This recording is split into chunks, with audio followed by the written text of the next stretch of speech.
नमस्कार, मी अनुजा आणि आज आपण करणार आहोत केळफुलाची भाजी। तर आपण हे एक छोटं केळफूल घेतलंय, ते स्वच्छ धुवून आणि आता त्याचे जे दाते असं म्हणतात आमच्याकडे, ते आपण आता काढू।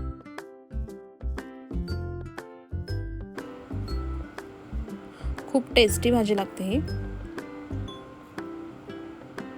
अशा पद्धतीने आपण हे सर्व सोलून घेऊयात आणि हा जो पार्ट असतो ना, तो सुद्धा आपण वापरणार आहोत। आणि आता ह्याच्यामध्ये जे हे एक लाईन दिसते काळी, ती काढून टाकायची असते आणि एक छोटं असं व्हाईट कलरचं हे असतं, हे सुद्धा आपण काढून टाकतोय।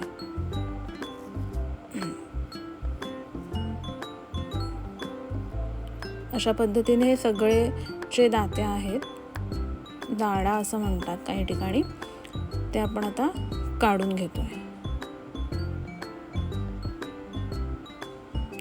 अशा पद्धतीने सगळ्याचं आपण काढून घेऊयात।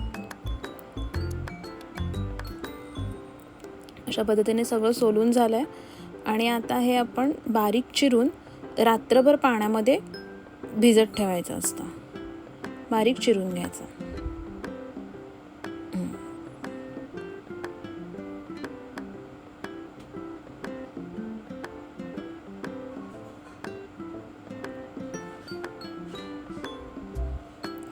हा जो पार्ट आहे तो सुद्धा आपण चिरून घेणार आहोत।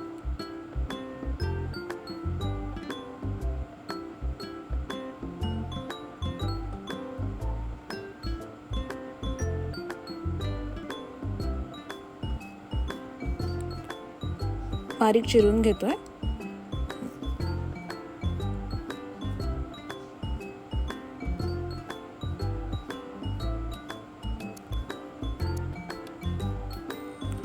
अशा पद्धतीने सगळं आपलं चिरून घेतलं आपण आणि आपण आता ते रात्रभर पाण्यामध्ये भिजत घालून ठेवणार आहोत।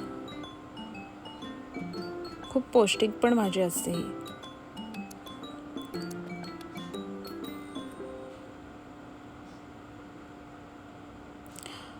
आता आपण हे रात्रभर केळफूल भिजत घातलेलं स्वच्छ धुवून घेतलंय। त्याच्यामध्ये आपण वालाची डाळ टाकून भाजी करणार आहोत।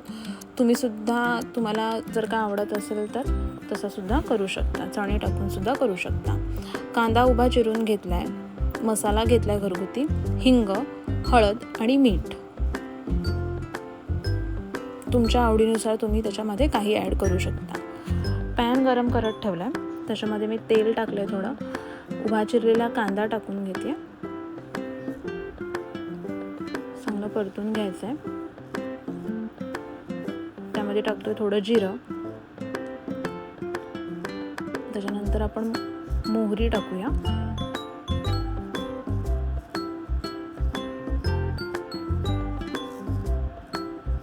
हळद टाकूया थोडीशी, हिंग, तुमच्या तिखट आवडीप्रमाणे मसाला ॲड करूया आपण। हा घरगुती मसाला आहे। त्याच्यानंतर चवीनुसार मीठ। आता जी भिजवलेली वालाची डाळ होती ती सुद्धा आपण टाकून घेतोय, चांगलं परतून घ्यायचंय।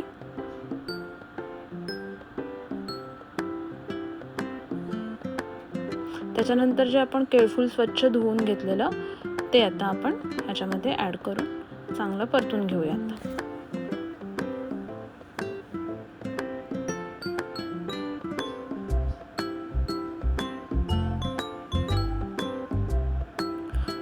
पाणी टाकून आता आपण ते एक उकळ येईपर्यंत शिजवून घेऊयात।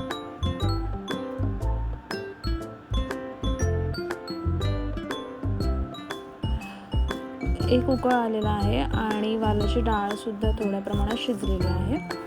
आता त्याच्यामध्ये आपण ओलं खोबरं आणि कोथिंबीर हे टाकून घेऊयात।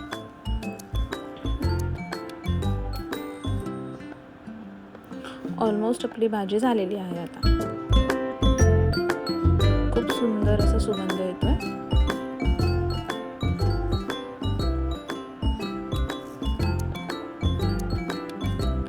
आपली भाजी रेडी झालेली आहे।